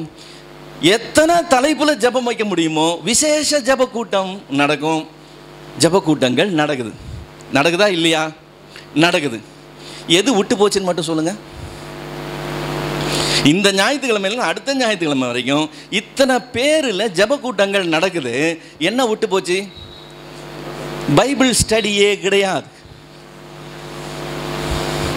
பைபிள் ஸ்டடியே கிடையாதுங்க. இன்னைக்கு சர்ச்சில் பைபிள் ஸ்டடியே கிடையாது. தெரியுதா என்ன நடக்குதுன்னு? தெரியுதா சத்துரு எதை எப்படி யூஸ் பண்ணுறான்னு? தெரியுதா? வசனத்தை வெளியெடுத்துட்டு அனுபவத்தை உள்ளே கொண்டு வரணும்னா ஜெபம் தேவை. ஏன்னா நீங்கள் ஜெபம் பண்ணும்போது தான் அந்த அனுபவம் கிடைக்கும். அந்த ஆவிக்குரிய அந்த எக்ஸ்பீரியன்ஸ் எப்போ கிடைக்கும்? நீங்கள் ஜெபம் பண்ணும்போது அந்த தேவ பிரசன்னம் கிடைக்கும். அப்படியே நீங்கள் அந்த பரலோகத்தோட லிங்க் ஆகிடுவீங்க. பைபிள் வாசித்தா அந்த பிரசன்னம் கிடைக்காது. எங்கேயாவது யாராவது அப்படி பிரசன்னம் உணர்றாங்க? பைபிளை திறந்து படித்தா என்ன ஆகுது? பைபிளை திறந்து படித்தா என்ன ஆகுது? நல்லா தூக்கம் வருது. இல்லை, நல்லா தூக்கம் வருது. ஒரு மண்ணும் புரிய மாட்டேங்குது. என்னத்தை படித்தோம்னு ஞாபகமும் இருக்க மாட்டேங்குது. அதனால தான் பைபிளில் என்ன வைக்கிறோம்? புக் மார்க் வைக்கிறோம். ஏன்னா நாளைக்கு திறந்தாக்க நேற்று என்ன படித்தோம்னு தெரியாது. அதனால் புக் மார்க் வச்சுருது. உங்கள் பைபிள்லாம் புக் மார்க் இருக்கா? எல்லார் பைபிள்லையும் இருக்குது. அப்படின்னா என்ன அர்த்தம்? நாங்கள் அன்றன்றைக்கு படிக்கிறது அன்றன்றைக்கு காற்றுல விட்டுருவோம். எங்களுக்கு அது நினைவிலேயே இருக்காது. இப்போது எங்களுக்கு பைபிள் வாசித்தா புரிய மாட்டேங்குது பிரதர், நிறைய காரியம் என்னன்னே விளங்க மாட்டேங்குதுன்றதான் பொதுவான கம்ப்ளைண்ட். பைபிள் வாசித்தா மைண்டில் நிற்க மாட்டேங்குதுங்கிறது ரெண்டாவது கம்ப்ளைண்ட் இல்லையா? இப்போ பைபிள் வாசிக்கிறது புரிஞ்சு கொள்வது அவ்வளவு கஷ்டம்னா இத்தனை தலைப்புல ஜெபம் கூட்டம் நடத்துகிற சபை என்ன செஞ்சிருக்கணும்? விதவிதமாய் பைபிள் ஸ்டடி நடத்திருக்கணும் இல்லையா? முயற்சி டபுள் ஆகிருக்கணும்ல வேதத்தை புரிய வைக்கிறதுக்கு. அதெல்லாம் என்னத்துக்கு? நீங்கள் இந்த நாலேஜ் எல்லாம் இல்லாமல் இருந்தீங்கன்னா தான் எங்களுக்கு வசதி. இதில் ஒரு காரியமே இருக்குது பார்த்துக்கங்க. அன்னைக்கு சபை வேதம் அறியாத இருண்ட காலத்தில் இருந்ததுனால தான் இந்த தலைவர்கள் எல்லாம் அந்த தலைவர் பக்கத்து அந்த அந்த ஸ்டேட்டஸை மெயின்டைன் பண்ண முடியும். இப்போ இவனுங்களுக்கெல்லாம் விஷயம் தெரிஞ்சு போச்சுன்னா 4 கேள்வி கேட்க ஆரம்பிப்பாங்க. நீ செய்கிறது இது தப்பாச்சா அது தப்பாச்சான்னு. அதுக்கு இடமே கொடுக்கக்கூடாது. இப்போ இன்றைக்கி என்ன நடக்குதுன்னு நினைக்கிறீங்க? பைபிள் ஸ்டடிக்கு யாருமே முக்கியத்துவம் கொடுக்கறதில்லை. எந்த சர்ச்சிலையும் பைபிள் ஸ்டடி கிடையாது. ஆனால் ப்ரேயர் மீட்டிங்க்கு குறைச்சலே கிடையாது. ரைட். இப்போ 2 காரியம் அன்னைக்கு நடந்தது, இன்றைக்கி நடந்துச்சு. ஒன்று என்னது? அஸ்திபாரமாக இருந்த வசனத்தை எடுத்தாச்சு. 2வது என்னது? அதுக்கு பதிலாக அனுபவத்தை உள்ளே புகுத்தியாச்சு. ரைட்டா? இப்போ இதுக்கு விளைவு இருக்குல்ல. அன்னைக்கு அவங்க செஞ்சதுக்கு விளைவு இருந்ததுல என்ன விளைவு? சபை சீர்கெட்டு போச்சு. இன்னைக்கு வரைக்கும் நம்ம தலை குனியக்கூடிய காரியங்கள் அன்னைக்கு திருச்சபையினாலே செய்யப்பட்டது, விசுவாசத்தின் அடிப்படையில் செய்யப்பட்டது, மூட நம்பிக்கையினாலே செய்யப்பட்டது. சபை சீர்குலைந்து போச்சு. மூட நம்பிக்கை கீழே இருந்தது. அது அன்னைக்கு உள்ள இருண்ட காலம். இன்னைக்கு இந்த நவீன இருண்ட காலத்தில் சபை சீர்கெட்டு கொண்டே இருக்குது. சீர்கெட்டு கொண்டே இருக்கு. சபையில் மூட நம்பிக்கைக்கு குறைச்சலே கிடையாது. இப்போ நான் சொன்ன இந்த வார்த்தை உங்களுக்கு ஆச்சரியமாக இருக்கலாம். என்ன பிரதர் எங்களை பார்த்து மூட நம்பிக்கை உள்ளவங்கன்னு சொல்லிட்டீங்களே? நாங்களாம் விசுவாசிங்க பிரதர்.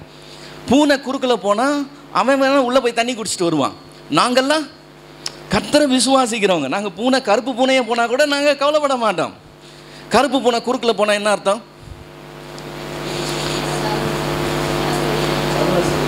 சகுனம் சரியில்லைன்னு அர்த்தம் அப்படின்னு சொல்கிறாங்க. உண்மை என்ன தெரியுமா? கருப்பு பூனை ஏதோ வேலையாக போகுதுன்னு அர்த்தம். அதுதான் உண்மை. நீங்கள் அப்படி தப்பாக எடுத்துக்கிட்டு அதுக்கு வேறையான நாங்கள் கிறிஸ்தவங்க பார்த்துக்கங்க, அந்த மூட நம்பிக்கையெல்லாம் வெளியே வந்துட்டோம். ஆனால் இப்போ நாங்கள் விசுவாசிகளுக்குள்ள மூட நம்பிக்கைகளை வச்சுருக்கிறோம். ஒரு லிஸ்ட்டு சொல்லட்டுமா எதெல்லாம் நம்ம வச்சுருக்கிறோம்னு?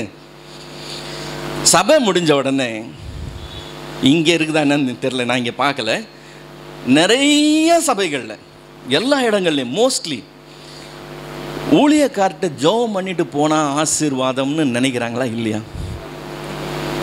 இருக்குதா இல்லையா? நான் இல்லாத எதுவும் சொல்லக்கூடாது, இருக்கிறது தான் சொல்கிறேன், ரைட்டுங்களா? ஊழியக்கார்ட்ட ஜெபம் பண்ணிட்டு போனால் ஆசீர்வாதம்னு யார் சொன்னது? யார் சொல்கிறது? வசனம் சொல்லுதா? இல்லை. ஆனால் நாங்கள் நம்புகிறோம் இல்லையா? அப்போ அது என்னது? இப்போது கர்த்தர் ஜெபத்தை கேட்குறாரா இல்லையாங்க? ஏன் ஜெபத்தை கேட்குறாரா? உங்கள் ஜெபத்தை கேட்குறாரா? உங்கள் எல்லாரோட ஜெபத்தை கேட்குறாரா? கர்த்தர் உங்கள் ஜெபத்தை கேட்குறாருன்னா உங்களுக்கு ரெக்கமெண்டேஷன் என்னத்துக்கு? ஐயா எங்களுக்காக ஜெபம் பண்ணுங்கன்னு ஏன் மண்டையை கொண்டு போய் நீட்டுறீங்க? நான் பார்த்துருக்குறேன், வயசு பிள்ளைங்க விளையாடிட்டு வெளியே ஓடிடுவாங்க, பெற்றோர் போய் அடித்து இழுத்துட்டு வருவாங்க, வாடா ஊழியக்கார்ட்ட ஜெபம் பண்ணிட்டு போடா அப்படின்னு இழுத்துட்டு வருவாங்க. மண்டையை கொண்டாந்து இவனை நீட்டணும், அவரும் ஜெபம் பண்ணணும். எனக்கு தெரிஞ்ச ஒரு சபையில் அப்படி ஜெபம் பண்ணாமல் போயிட்டாங்கன்னா பாஸ்டரே திட்டுவார், ஊழியக்கார்ட்ட ஜெபம் பண்ணாமல் எப்படி போன நீன்னு. சபை முடிஞ்சோன்னா அவ்வளோ பேர் லைன் கட்டி நிற்கணும், நின்று ஜெபம் பண்ணிட்டு போகணும். இப்போ இது விசுவாசிகளின் மூட நம்பிக்கையா இல்லையா? இது எங்கேருந்து வருது? வேத வசனம் அறியாமையினால அதுக்கு பதிலாக வேற காரியம் உள்ள புகுத்தப்பட்டுட்டதுனால ஊழியக்கார்ட்ட ஜெபம்னா அது ஆசீர்வாதம்னு ஒரு நினைப்பு வந்துச்சு. அபிஷேகம் பண்ணப்பட்ட கைக்கூட்ட கேள்விப்பட்டிருக்கீங்களா? ஜெபிச்ச கைக்கூட்ட கேள்விப்பட்டது இல்லையா? இருக்கு, ஆன்லைன்லேயே இருக்கு, நீங்கள் ஆர்டர் பண்ணி வாங்கலாம். அந்த கைக்குட்டையை வாங்கி வீட்டில் வச்சுருந்தீங்கன்னா வீட்டில் ஆசீர்வாதம் இருக்கு. யார் நம்பி வாங்குறாங்கன்னு நினைக்கிறீங்க? உலகத்தில் இருக்கிறவனா விசுவாசியா? அவ்வளோதான். இது விசுவாசிகளின் மூட நம்பிக்கையா இல்லையா? மூட நம்பிக்கை. நம்ம ஊர் ஆள் இது ஆன்லைன் இது கைக்குட்டை விற்றவராது வெளியூர் ஆள். நம்ம ஊர் ஆள் பேனா விற்றாரு, ஜெபிச்ச பேனா. அந்த ஜெபிச்ச பேனா வாங்கினீங்கன்னா இத்தனை 1000 ரூபாய், அது ஆண்டவர் உங்களுக்கு ஆசீர்வாதமாக ஆக்குவார்னு பேனா விற்றார். கேள்விப்பட்டிருக்கிறீங்களா? அதையும் வாங்கினவர் யார்? நம்பி வாங்கினவங்க யார்? விசுவாசிகள். இன்றைக்கி ஒரு ஸ்டெப் மேலே போய் மத்திய கிழக்கு பகுதியில் இஸ்ரவேலில் அந்த இயேசு கிறிஸ்து நடந்த இடம், உபதேசித்த இடம், கல்வாரி சிலுவை இருந்த இடம், கெத்செமனேல அவர் ஜெபிச்ச இடம், இதெல்லாம் சுற்றி பார்த்துட்டு வந்தால் அது ஒரு அனுபவமாக சொல்லப்படுதா இல்லையா? இதை யார் முன்னின்று நடத்துறது? ஊழியக்காரர். முன்னின்று நடத்துகிறவங்க ஊழியக்காரர். விசுவாசிகள் எல்லாம் சேர்ந்து போகிறாங்க. ஊர் சுற்றி பார்க்கணுன்னா தாராளமாக போயிட்டு வாங்க, சந்தோஷம். நீங்கள் போய் அதெல்லாம் எப்படி இருக்குன்னு பார்த்துட்டு வாங்க. ஆனால் அங்கே போய் இயேசு கிறிஸ்து ஜெபம் பண்ண இடத்துல இருந்து நான் ஒரு கல்லை கொண்டு வந்தேன்னு, பிரதர் ஆண்டவர் முட்டி போட்ட இடத்துல இந்த கல் தெரியுமான்னு ஒருத்தர் நீட்டினார். நான் அந்த கல்லை இப்படி வாங்கி பார்த்தேன். நான் வாங்கின ஸ்டைலில் அவர் திரும்ப பிடிங்கிட்டார். என்ன பிரதர், ஆண்டவர் முட்டி போட்ட இடத்துல இருந்து அவனுக்கே தெரியாமல் நான் திட்டுத்தனமாக எடுத்துகிட்டு வந்திருக்கிறேன், இதை கொண்டு வந்து உங்ககிட்ட அவ்வளோ பயபக்தியாக கொடுக்குறேன், நீங்கள் என்ன இப்படி வாங்கி பார்க்குறீங்களேன்னு சொன்னார். ஏன் கல்லை என்னென்ன பார்க்க சொல்கிறேன்? இந்த நம்பிக்கை யார்கிட்ட வருது? விசுவாசிக்கிட்ட தான் வருது. இங்கே ஞானஸ்தானம் எடுத்தால் பத்தாதான். இங்கே ஞானஸ்தானமே எடுத்திருந்தாலும் எங்கே போய் ஞானஸ்தானம் எடுக்கணும்? யோர்தானில் போய் ஞானஸ்தானம் எடுக்கணும். யோர்தானில் ஞானஸ்தானம் எடுத்தேன்னு ஃபோட்டோ எடுத்துக்கிட்டு அதை சந்தோஷமாக எல்லாருக்கிட்டையும் காமிச்சிக்கிட்டு இருக்கிற விசுவாசிகள் இருக்கிறாங்க. அவனுக்கு கொண்டாட்டம் போங்க. யாருக்கு? இஸ்ரவேல்காரனுக்கு கொண்டாட்டம். இந்த மூட நம்பிக்கை உள்ள ஆளுங்க உலகம் எங்கிலிருந்து வரானுங்களா, அங்கே அவனுக்கு பொழப்பே இதுதான். ஒட்டகத்தை வச்சுக்கிட்டு கண்ட இடத்தையும் காமிச்சு, கோலியாத்து நின்ன இடம் இதுதான், தாவீது நின்ன இடம் இதுதான். ஏன்னா ஒரு ஃபோட்டோகிராஃப் வச்சுருக்கிறாரு, அதை வச்சு கரெக்டாக காமிக்கிறாரு. இதுக்கு தாவீது நின்ன இடம், கோலியாத்து நின்ன இடம். போல வேலையை பார்த்துக்கிட்டுன்னு போகிறது இல்லை. இவங்க எல்லாத்தையும் செய்கிறாங்க. எல்லாத்தையும் நம்புறதுக்கு ஆள் இருக்குது. யோர்தான் நதியிலேருந்து தண்ணியை கொண்டு வந்து புனித நீருன்னு சொல்லி விற்றாலும் வாங்கிறதுக்கு ஆள் இருக்குதா இல்லையா? சரி, கங்கை நதியை புனித நீர்னு கொண்டு வந்து விற்றா நீ சிரிக்கிறீங்கல்ல அவனை பார்த்து. என்ன மனுஷன் அந்த நதியை போய் புனித நீர்னு சொல்கிறீங்க. அப்போ யோர்தான்லேருந்து கொண்டு வரது புனித நீர்னு நினச்சிட்டு நீங்கள் வீட்டில் விசேஷமான இடத்துல வச்சுக்கிட்டு இருந்தீங்கன்னா உங்களை என்னன்னு சொல்கிறது? எங்கேருந்து வருது இது? வேத ஞானம் இல்லாமல், வசனத்தை ஞானமே இல்லாமல் வெறுமன ஆவிக்குரிய ஒரு அனுபவத்தை நம்மளுடைய காரியமாக எடுத்துட்டதுனால எது தப்பு எது கரெக்டுன்னு தெரியல. இப்போ அடுத்து ஒன்று சொல்ல போகிறேன். அதை சொன்னால் நீங்கள் நம்ப மாட்டீங்க. அதனால் நான் என்ன பண்ணியிருக்கிறேன், அதை வீடியோவே கொண்டு வந்திருக்கேன். நான் வீடியோ போடுறேன், வீடியோவை நல்லா கொஞ்சம் உத்து பாருங்கள். அதை வேணால் நான் அப்புறமா விளக்கமாக சொல்கிறேன். வீடியோ பார்க்கலாமா?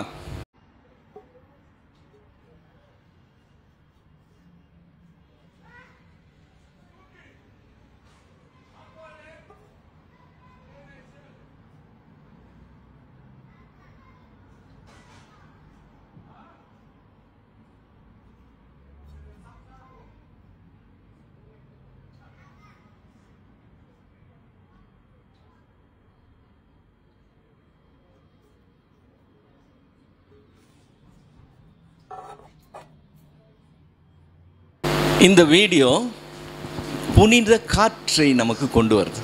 எங்கேருந்து? புனித ஸ்தலத்திலிருந்து கொண்டு வருது. அந்த டப்பாவில் அடைக்கப்பட்டு அது மார்க்கெட் பண்ணப்படுது. அதில் இன்க்ரீடியன்ட்ஸ்னு சொல்லி போட்டிருக்கு. அதுக்குள்ளே என்ன இருக்குதுன்னு. என்ன இன்க்ரீடியன்ட்ஸ் இருக்கா? 100% பியூராக ஹோலி ஏர் உள்ளே இருக்கா. அது ஒரு நாளைக்கு எவ்வளவு சுவாசிக்கணும்னு டோசேஜ் வேறு அதில் கொடுத்துருக்குது. கிறிஸ்தவம் எங்கே போய்கிட்டு இருக்குன்னு தெரியுதா? நம்ப முடியாத காரியங்கள் நம்ம மத்தியில் நடக்கும். ஜபமே ஜெயம், இதுதான் காரியம். பைபிளுக்கு இவ்வளோ திறந்து வாசித்துறாதே, ஜெபிச்சுக்கிட்டே இரு. நீ ஜெபிச்சனா நல்ல கிறிஸ்தவன். எப்போ ஜெபிக்கணும்? அதிகாலையில் எழும்பி ஜெபிக்கணும். கரெக்டா? ஏன்? அதிகாலையில் என்ன தேடுறவன் என்ன கண்டடைவான்னு வசனம் இருக்கு. நான் இல்லைன்னு சொல்லுங்க, அதிகாலையிலேருந்து ஜோம் பண்ணுங்க. நான் சொன்னேன் அப்புறம் அதையும் நிறுத்த போகிறீங்க. அதிகாலையிலேருந்து ஜோம் பண்ணுங்க. ராத்திரி படுக்க போகிறதுக்கு முன்னாடி என்ன செய்யணும்? ஜோம் பண்ணாமல் படுக்கக்கூடாது. குடும்ப ஜபம் கண்டிப்பாக பண்ணணும். குடும்ப ஜபம் பண்ணுற குடும்பம் தான் குடும்பமாக இருக்கும். நைட்டு முழிச்சிட்டிங்கன்னா நடுராத்திரி என்ன செய்யணும்? ஆண்டவர் தான் எழுப்பி இருக்கிறார், எதையோ ஒன்று ஞாபகப்படுத்திருக்கிறார். என்ன செய்யணும்? இப்போது மூட்டி போட்டு ஜோம் பண்ணணும். இப்படி ஜோமம் பண்ணலனா இப்படின்னு சொல்லி மேடையிலேருந்து முழங்குகிற யாருமே கையில் ஒரு புக்கு வச்சுருக்கிறீங்களே, அதை திறந்து ஒரு நாளைக்கு இத்தனை பக்கம் குறைஞ்சது படிக்கணும்னு யாராவது சொல்லியிருக்காங்களா? மூச்சு விடுறது கிடையாது. ஏன்னா அவங்களே படிக்கிறது கிடையாது. யாருக்குமே எதுவுமே தெரியாதுங்க. இங்கேருந்து மேடையிலேருந்து பேசுகிறாங்கல்ல, அவங்களுக்கு ரொம்ப தெரியும்னு நினச்சிக்கிட்டு இருக்கீங்களா? இல்லை, அவருக்கு போதிச்ச பாஸ்டர்கிட்ட இருந்து அவர் கற்றுக்கிட்டார். அதை தான் அவர் இங்கே கிளிப்பில் மாதிரி சொல்லுவார். அவருக்கு போதிச்ச பாஸ்டர் எங்கேருந்து கற்றுக்கிட்டார் நினைக்கிறீங்க? அவரை கற்றுக்குள்ளே நடத்தின ஒரு பாஸ்டர் இருக்கார் பார்த்தீங்களா, அவர்கிட்ட கற்றுக்கிட்டார். இப்போது சத்தியத்தை அறிவீர்கள், சத்தியம் உங்களை விடுதலை ஆகும். நான் சேலஞ்ச் பண்ணுவேன், அப்படி ஒரு வசனமே இல்லை பிரதர், அப்படி ஒரு வசனமே இல்லைன்னு சேலஞ்ச் பண்ணுவேன். அது எப்படின்னு எடுத்து பாரு. வசனம் என்னன்னு இருக்கு? சத்தியத்தையும் அறிவீர்கள், சத்தியம் உங்களை விடுதலையாக்கும்னு இருக்கு. சத்தியத்தை அறிவீர்கள், சத்தியம் உங்களை விடுதலையாக்கும்ங்கிறது கரெக்டுன்னு சொன்னால் பிசாசுக்கு என்ன கிடைச்சிருக்கணும்? விடுதலை கிடைச்சிருக்கணும். பிசாசுக்கு சத்தியம் தெரியும். சத்தியத்தை அறிஞ்சா விடுதலை கிடைக்கும்னா பிசாசுக்கு விடுதலை கிடைச்சிருக்கணும். ஏன் கிடைக்கல? அப்படின்னா சத்தியத்தை அறிஞ்சா விடுதலை கிடைக்கும்ன்றது பொய். ஆனால் இன்னைக்கு வரைக்கும் விடாமல் எல்லாரும் அதை தான் போதிக்கிறாங்க. ஆக்சுவலாக அந்த வசனம் என்ன சொல்லுதுன்னா, இயேசு தம்மை விசுவாசித்த யூதர்களை பார்த்து என்னுடைய உபதேசத்தில் நிலைத்திருங்கள், அப்பொழுது என் சீஷராக இருப்பீர்கள், சத்தியத்தையும் அறிவீர்கள், சத்தியம் உங்களை விடுதலையாக்கும். யூதர்கள் இயேசுவை விசுவாசிச்சாங்க. ரெண்டாவது இயேசு சொல்கிறார், விசுவாசா மட்டும் பத்தாது, என் உபதேசத்தில் நிலைத்திருக்கணும்னு சொல்கிறார். அப்படின்னா என்ன அர்த்தம்? நான் சொல்கிறபடி நீனு செய்கிறவனாக இருக்கணும்னு அர்த்தம். நான் சொல்கிறபடி நீ செய்கிறவனாக இருந்தனா சத்தியத்தை பற்றின அறிவு உனக்கு என்ன பண்ணும்? விடுதலையை கொண்டு வரும். பிசாசுக்கு ஏன் விடுதலை இல்லை? அவன் சொல்கிறபடி செய்கிறவன் இல்லை. அறிவு மட்டும் இருக்கு, அது அவனுக்கு விடுதலை கொடுக்காது. இன்னைக்கு சத்தியத்தை அறிவீர்கள், சத்தியம் உங்களை விடுதலையாக்கும். நாம் சத்தியத்தை அறிவிச்சோம்னா அந்த ஜனங்கள்லாம் விடுதலை ஆகிடுவாங்க. என்னத்தை பற்றி புலம்பிக்கிட்டு இருக்கீங்க? யார் உங்களுக்கு சொல்லி கொடுத்தது? இவருடைய பாஸ்டர் சொன்னது. அவருக்கு யார் சொல்லி கொடுத்தது? அவருக்கு முன்னாடி உள்ள பாஸ்டர் சொல்லி. அவருக்கு யார் சொல்லி கொடுத்தது? அவருக்கு முன்னாடி உள்ள பாஸ்டர் சொல்லி கொடுத்தது. இதே காரியம்தான் இன்னைக்கு வரைக்கும் நடக்குது. வசனம் தெரியும்னு சொல்றாங்க, ஒருத்தருக்கு ஒன்றும் தெரியாது, ஒன்றும் தெரியாது. இன்னைக்கு இருக்கிற பரிதாப நிலைமை, இன்னைக்கு இருண்ட காலத்தில் உலகம் இருக்கு. உங்ககிட்ட இருந்து பைபிளை பிடுங்கி செயின் பண்ணி வைக்கல, கட்டி வைக்கல, பைபிள் உங்கள் கையில் கொடுத்துருக்குது. உங்களுக்கு தெரியாத மொழியில் பைபிள் உங்கள் கையில் கொடுக்கப்படல, உங்கள் மொழியிலே உங்கள் கையில் கொடுக்கப்பட்டு இருக்குது. நம்ம மொழியிலே நமக்கு கொடுக்கப்பட்ட நமக்கு சொந்தமாக இருக்கிற பைபிளை கொஞ்ச நேரம் திறந்து வாசிக்கிறது நமக்கு கஷ்டமாக இருந்தால் யார் நம்மளை காப்பாற்ற போகிறா? இதை செய்யலைன்னா இப்படி தான் இருப்போம். வசனத்தை உருவிட்டா அதுக்கு பதிலாக வேறு என்னத்தையாவது வைக்கணும்னு இந்த ஆவிக்குரிய அனுபவத்தை உள்ளே கொண்டு வந்துட்டான். இப்போ எல்லாரும் பிஸியாக இருக்கிறாங்க. எதில்? இந்த அனுபவத்தை அடைகிறதுல. இவருடைய அனுபவத்தோட அவருடைய அனுபவம், அவருடைய அனுபவத்தோட இவருடைய அனுபவம், இவங்க எல்லாம் சொல்கிறதோட நம்முடைய அனுபவம். முட்டி போட்டு ஜம்ப் பண்ணனா அப்படியே ஜம்ப் பண்ணி முட்டிலேயே குதிச்சுக்கிட்டு இருந்தாராம். இது ஒரு அனுபவம். இன்னொருத்தர் அனுபவம், நான் ஜோம் பண்ண ஆரம்பிச்சேன்னா 5 மணி நேரம் ஆச்சு, டைம் போனதே தெரியல பிரதர், அப்படி ஆவியில் நடந்து கேட்குறவன் எல்லாம் ஆடி போயிடும். அப்பாடி, அப்படி ஒரு அனுபவம் எனக்கும் வேண்டாம் ஆண்டவரே. இப்படியே அனுபவத்திலேயே ஓடுது கதை. வேத அறிவு 0. அதன் விளைவு என்னது? அதன் விளைவு என்னது? ஜான் ஜபராஜ். அதன் விளைவு சார்லஸ் ரோ. கேள்விப்பட்டீங்களா? சார்லஸ் ரோ அடுத்த மாதம் இன்னொன்று ரிலீஸ் ஆகும். இதெல்லாம் வெளியில் தெரிகிற 1, 2. இவங்கெல்லாம் ஊழியக்காரர்களாய் மதிக்கப்படுறாங்க. இவங்கெல்லாம் இவங்க செய்கிறதெல்லாம் ஊழியங்கள் என்று மதிக்கப்படுது. இன்னைக்கு ஊழியம் என்கிறது பரிசுத்த வார்த்தையாக இருக்கிறத விட்டுட்டு இவன் வாயில் ஊழியம்னு வருது பார்த்தீங்களா? அப்போ எனக்கு வாந்தி வருது, ஐயோன்னு அருவருப்பாக இருக்குது. இப்படிப்பட்டவன் ஊழியத்தை பற்றி பேசுகிறான், தன்னை ஊழியக்காரன்னு சொல்லிக் கொள்ளுகிறான். தவறுவது மனித இயல்பு. நானும் தப்பு பண்ணுவேன், நீங்களும் தப்பு பண்ணுவீங்க. மனித இயல்பு. கடைசி வரைக்கும் மாம்சத்தில் இருக்க வரைக்கும் நாம் தவறு செய்கிறதுக்கு வாய்ப்பு உண்டு.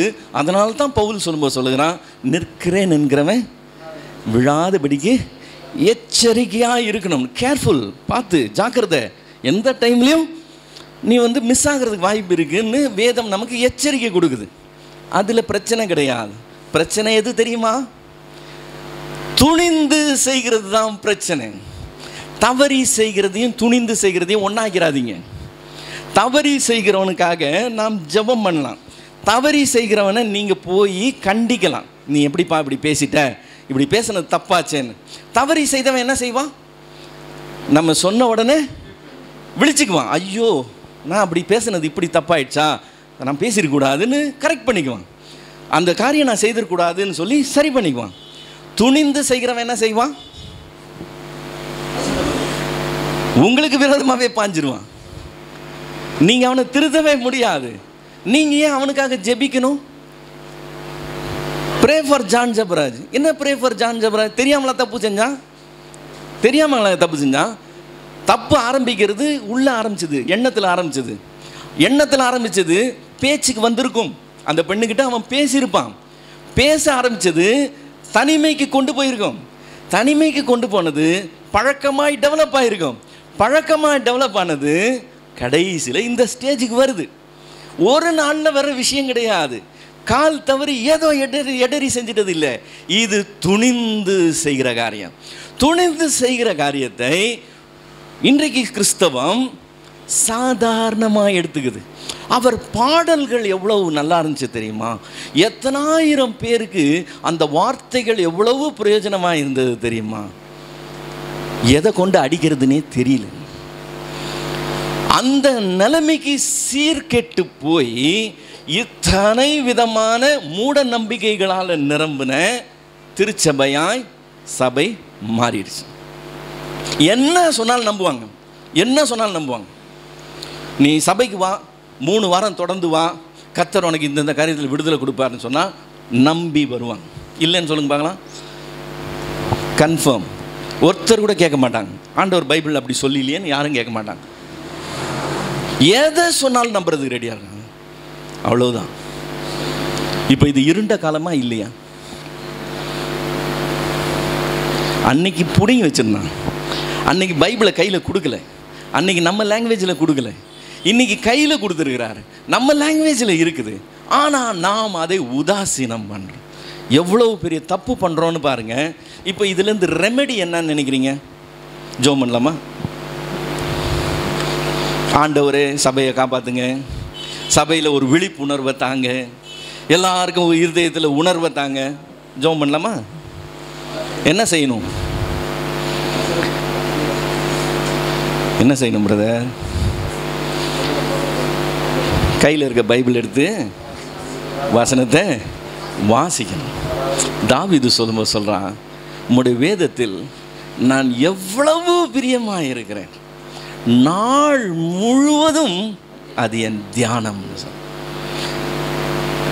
நாம் அது அவ்வளவு பிரியப்பட்டு என்னதான் சொல்லுதுன்னு சொல்லி என்ன செய்யணுமா? படிக்கணும். படித்ததை என்ன செய்யணுமா? நாள் ஃபுல்லாக ஆஹா இது இப்படி இருக்குல்ல, அது அப்படி இருக்குல்லன்னு தியானிக்கிறவர்களாக இருக்கணுமா? வசனத்தில் நின்னீங்கன்னு வச்சுக்கோங்களேன், யாராலையும் ஒன்றும் செய்ய முடியாது. ஏன்னா அது அஸ்திபாரம், அது அஸ்திபாரம். நான் சொன்ன இந்த வார்த்தையை கேட்டு அதன்படி செய்கிறவன் எவனோ அவனை எதுக்கு ஒப்பிடுவேன்? புத்தியுள்ள மனுஷனுக்கு ஒப்பிடுவேன். அந்த புத்தியுள்ள மனுஷன் கண்மலையின் மேலே அஸ்திபாரம் போட்டு வீட்டை கட்டினவனாக இருக்கிறான். இந்த அஸ்திபாரம் இல்லாமல் வீடு கட்டிக்கிட்டு இருக்கிறீங்களே, இந்த அஸ்திபாரமே இல்லாமல் ஊழியங்கள் எழுப்பிக்கிட்டு இருக்கீங்களே, இந்த அஸ்திபாரமே இல்லாமல் ஊழியங்கள் செய்துட்டு இருக்கீங்களே, அதனால தான் எல்லாம் ஆடுது, எல்லாம் உழுது, எல்லாரும் நம்மளை பார்த்து சிரிக்கிறான். இந்த நிலைமை மாறணும்னா இந்த அஸ்திபாரத்துக்கு நம்ம திரும்ப வரணும். இந்த அனுபவம்லாம் தூக்கி வெளியே வச்சுருங்க, அதெல்லாம் ஒரு பெரிய இஷ்யூவே கிடையாது. அஸ்திபாரம் என்னது? வசனமே, வசனமே சத்தியம், வசனமே சத்தியம். நீங்கள் அதை மாற்றவே முடியாது. நான் நினைக்கிறது தப்பா கரெக்டா எது டிசைட் பண்ணும்? வசனம் டிசைட் பண்ணும். நான் செய்ய போகிறது கரெக்டா தப்பா எது டிசைட் பண்ணும்? வசனம் டிசைட் பண்ணும். நான் போதிக்கிறது கரெக்டா தப்பா எது டிசைட் பண்ணும்? வசனம் தப்பா டிசைட் பண்ணும். பவுல் பெரேயான்ற பட்டணத்தில் போய் ஊழியம் செஞ்சான, வசனத்தை எடுத்து கோட் பண்ணானா. பெரேயா பட்டணத்தார் என்ன செஞ்சாங்களா? காரியம் இப்படி இருக்கிறதா என்று சொல்லி வேதத்தை ஆராய்ந்து பார்த்தாங்களாம். நான் இவ்வளவு நேரம் சொன்னதெல்லாம் நான் சொன்னேன்னு எடுத்துக்காதீங்க, அப்படிதான் இருக்குதான்னு போய் பாருங்க. யோவான் 8வது அதிகாரத்தை எடுத்து வாசிங்க. சத்தியத்தையும் அறிவீர்கள்னு இருக்குதா, இவர் உண்மையாக சொன்னாரா இல்லை ஃப்ளூவெண்ட்டாக அடிச்சுட்டு போனாரான்னு சொல்லி பாருங்க, படிங்க, தியானிங்க. உங்களுக்காக, அடுத்தவனுக்கு சொல்கிறதுக்காக இல்லை, உங்களுக்காக. இந்த வசனம் நம்ம இருதயத்தில் இருக்கிறதா இருக்கணும். இதுதான் நம்மளுடைய கால்களுக்கு தீபமும் என் பாதைக்கு வெளிச்சமுமாக இருக்கணும். நான் காலடி எடுத்து வைக்கிறது எந்த டைரக்ஷனில் எடுத்து வைக்கணுங்கிறது இந்த சத்தியத்தின் அடிப்படையில் இருக்கணும். அப்போது என் வாழ்க்கை பரிசுத்தம் உள்ளதாக மாறும். உம்முடைய சத்தியத்தினாலே அவர்களை பரிசுத்தமாகும். உம்முடைய வசனமே சத்தியம், மாற்றவே முடியாது. சோலா ஸ்கிரிப்சுரா, வசனமே நமக்கு வழிகாட்டி, வேறு எதுவும் கிடையாது. சிஸ்டர் சாரா நவரோஜி ஒரு பாட்டு பாடியிருக்கிறாங்க, ரொம்ப அழகான பாட்டு. அந்த பாட்டில் ஒரு ஸ்டான்ஸா இப்படி வருது. கர்த்தர் வசனம் வல்ல சம்மட்டி கண்மலையையும் நொறுக்கிடுமே. கர்த்தர் வசனம் வல்ல சம்மட்டி கண்மலையையும் நொறுக்கிடுமே. இதய நினைவை வகையாய் அறுக்கும், இருபுறமும் கருக்குள்ளதே வகையாய் அறுக்கும் இருபுறமும் கருக்குள்ளதே சத்திய வேதம்.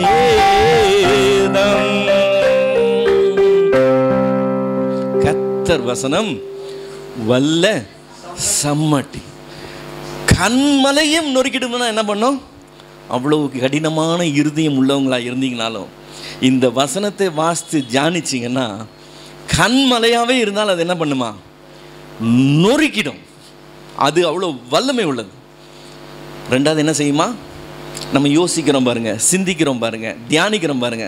இந்த காரியெல்லாம் கருப்பாக இருக்கா வெள்ளையா இருக்கா, சரியா இருக்கா தப்பா இருக்கா, அது என்ன செய்யுமா? அது எல்லா இதய நினைவையும் வகையாய் அறுக்கிற இருபுறமும் கருக்குள்ள பட்டயமா இருக்கான்.